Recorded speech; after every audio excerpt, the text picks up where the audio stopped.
Hello and welcome to the Sämisch Gambit. So today is a part 4 of these interesting gambit lines which happen in the King's Indian defense after d4, knight f6, c4, g6, knight c3, bishop g7, e4, d6, f3, short castling, and bishop e3. So this is the main and the most important theoretical position from the historically one of the most playable and I would say popular even today Sämisch variation in the King's Indian defense. So as I explained before, the f3 move protects quite strongly the pawn on e4. As well, f3 prevents black from playing knight g4, and white quite solidly develop all his forces. So pawn on d4 is quite good protected. The queen is going to d2, and then white could choose or to play on the queen side or to play on the king side, pushing the pawn after h4 and g4.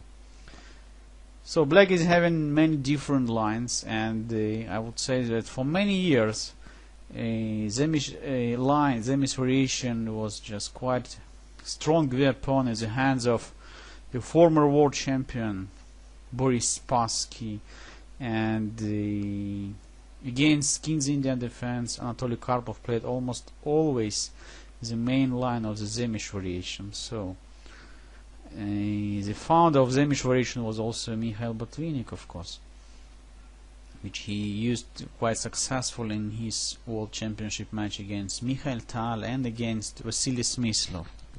However, I would say that about 25-30 years ago, the quite serious popularity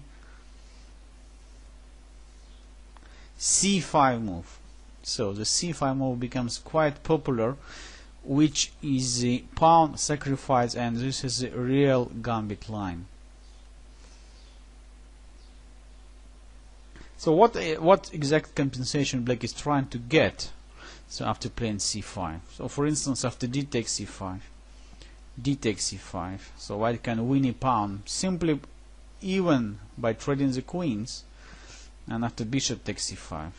So white's main problem in such a position is a knight on g1. So knight cannot go directly to f3, which is the most natural square in the center, and knight also cannot go to h3, since black always can capture and destroy white's pawn structure on the queen side. And by playing knight e2, it's still not so clear what is the next move for white's knight. So white has to move additional time with the same piece, and he has really lack in development. So what other black advantages in such situation? After knight c6, he has a lot of control over the dark squares.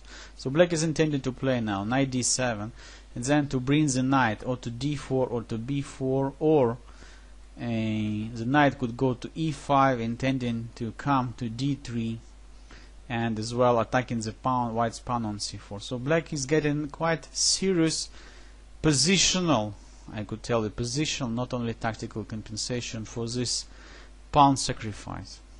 However, for a while this line was considered as not so easy to play as with black, because of the move which was the first time played in the game between Anatoly Karpov and Yanis Barle and Portage Ljubljana, a quite strong tournament 1975, where Karpov played knight c3 to d5. So this move we will see later on. However, I would like to start from showing what could happen in case white is not following the main theory stream and trying to play the sidelines. So what could happen in that case? So first, white is not forced immediately to capture on d8. So white can play immediately bishop takes c5. The move